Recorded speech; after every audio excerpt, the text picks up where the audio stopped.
What's going on, y'all? Chuck Nunface here. Today we're going to take a look at this knife right here. This is the Shirogorov HaTi. The Shirogorov HaTi is one of several knives that Shirogorov produces, such as the F95, the 111, the F3. And it's kind of in that size, the same size as the F95 and F3. So it's got a 95 millimeter blade, or about 3.75 inches from this part right here, the top of the scale, to the tip of the blade. So when you look right there, you line it all up, you get 1, 2, 3.5, and 3 3/4 blade. But interestingly enough, it's got almost a full 4 inches of cutting edge because of the way the belly of the blade and the end of the blade at the ricasso right there is actually a little bit lower than where the blade starts, where you would typically measure blade length right there from the end of the scale. So going from that, we will go ahead and do a couple of size comparisons before we kind of get too deep into it here. So it's definitely not a small blade with 3.75 inches. So there it is with the Ontario Rat #1. There it is with the Spyderco Para 3. Let's see. So you got the Spyderco Para 3. There's the Spyderco Para 2. Warncliffe, sporting that Meat and Boss, Met and Boss, whatever you want to call it. Black and tie milled out scales. Those are pretty cool. Did a video on those right there. Let's see. Against the Hinderer Eclipse. So it's going to be a little bit longer than the Eclipse. And what else do I have up here? Here's a knife that's often compared to from an action standpoint. And there is your Koenig Arius. So these Shirogorov knives, they are made in Russia.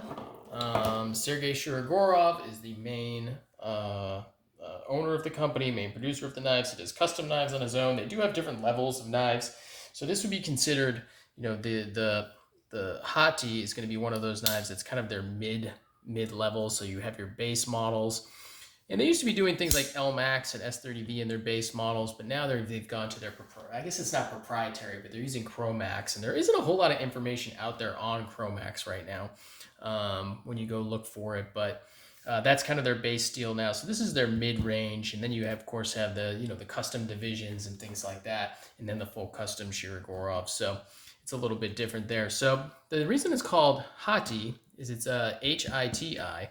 So large H, little a, large T, little I, and that means half titanium. So it takes the first two letters of each word, so it's half titanium. So essentially it's an F95, which is a full titanium knife. Oftentimes it'll have, on either scale, it'll have inlays, whether it's micarta or carbon fiber or something like that.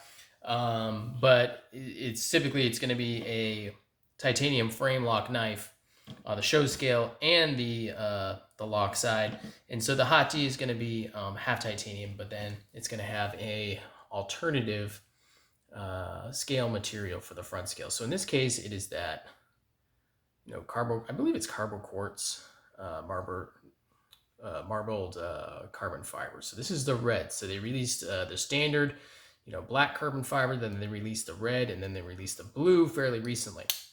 So I've had this knife for a while now, and I've carried it a bunch. If you follow me on Instagram at Chuck_Nunface, you would have seen me carry this knife several times.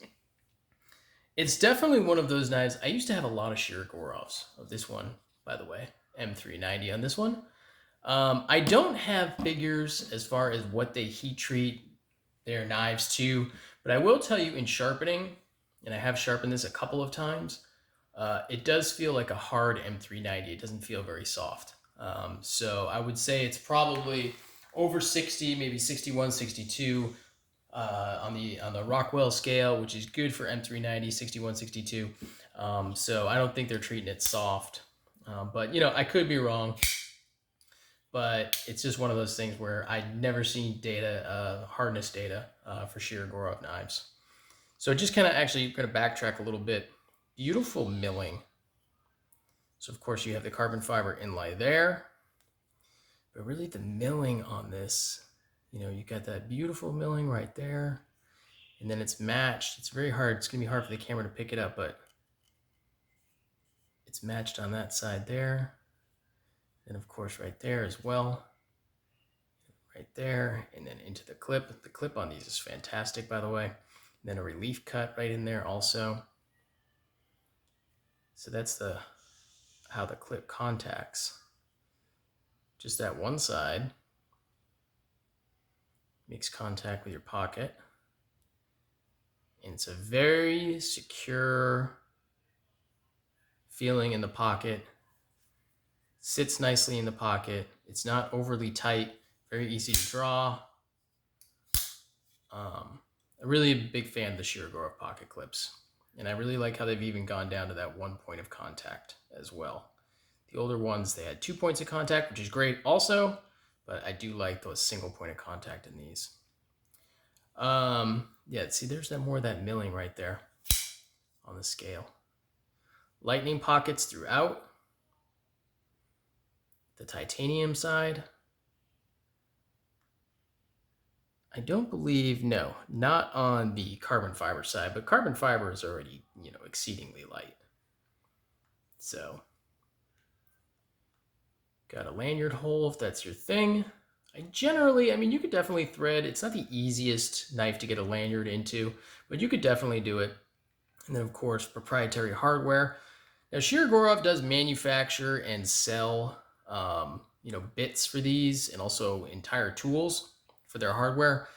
They're exceedingly expensive though, so I've never done that. Anytime I want to take these out, I'll wrap a quarter in tape or something like that, just a piece of masking tape, and I'll do it that way. And then on this guy right here, you can do it with a dime, or you can do it with a screwdriver head, but you want to cover the screwdriver head with something, a piece of tape, something like that, electrical tape, a couple layers of masking tape so you don't gouge up your hardware. Because the hardware is titanium, so it will gouge. It's got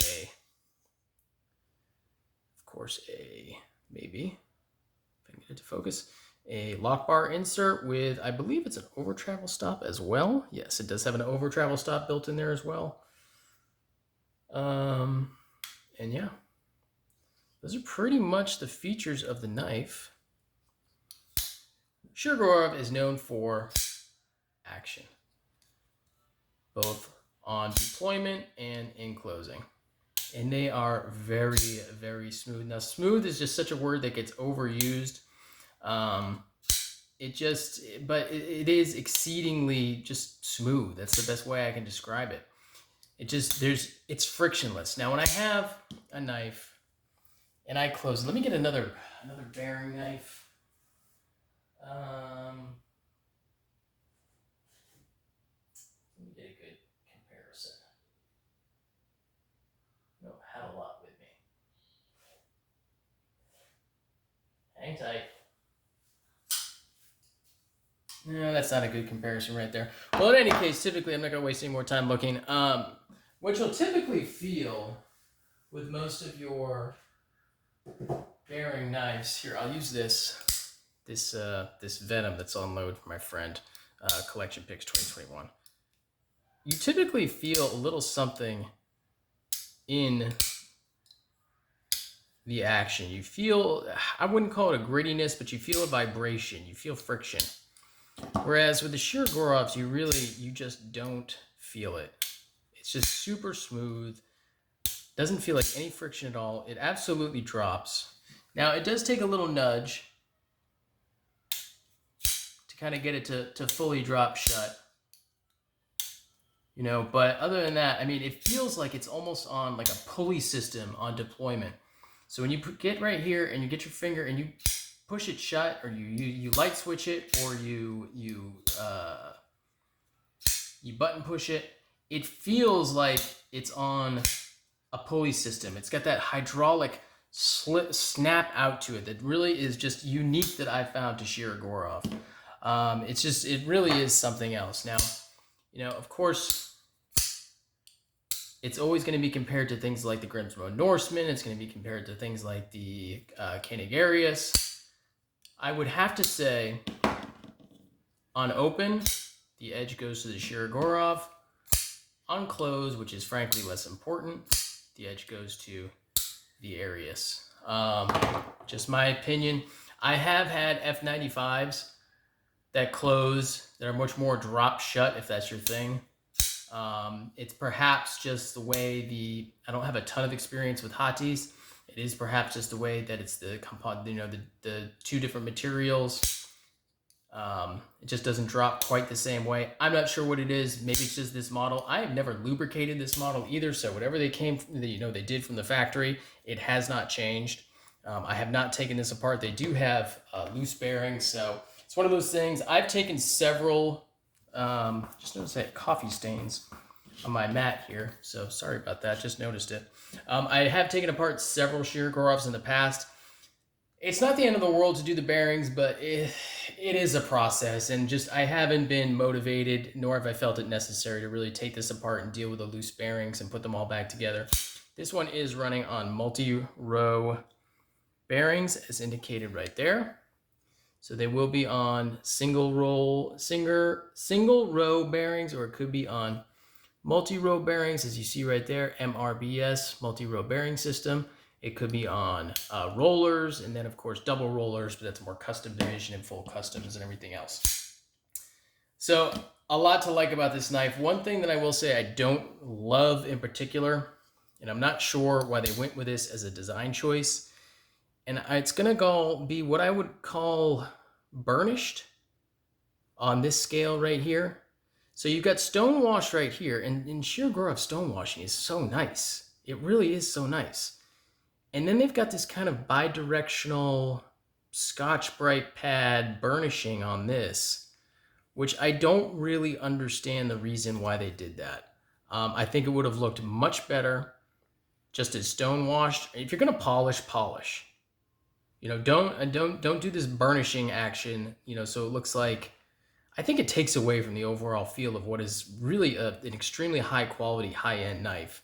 And I really think this finish kind of takes away from that. And it is a little disappointing to see them do that. I don't know what the design process was, what the thought process was in going into that design. I don't think it looks as good as it could. I just think if you're going to polish, polish. And if you're going to stonewash, stonewash. Their stonewash looked great. They've got a really great system for stonewashing. Probably use really fine media. Maybe it's bead blasting. I don't know what it is. But their stonewash looks great. And their polish obviously would look great. But I really don't like this burnished finish. So hopefully that's something they'll change in the future.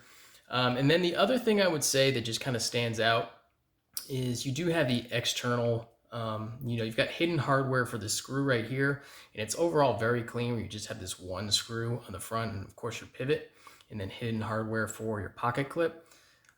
They could have done a little hidden hardware on the lock bar insert as well, kind of like Grimsmo, which I don't have my Grimsmo handy, but that's something that they do, for a knife that's kind of in that same price point.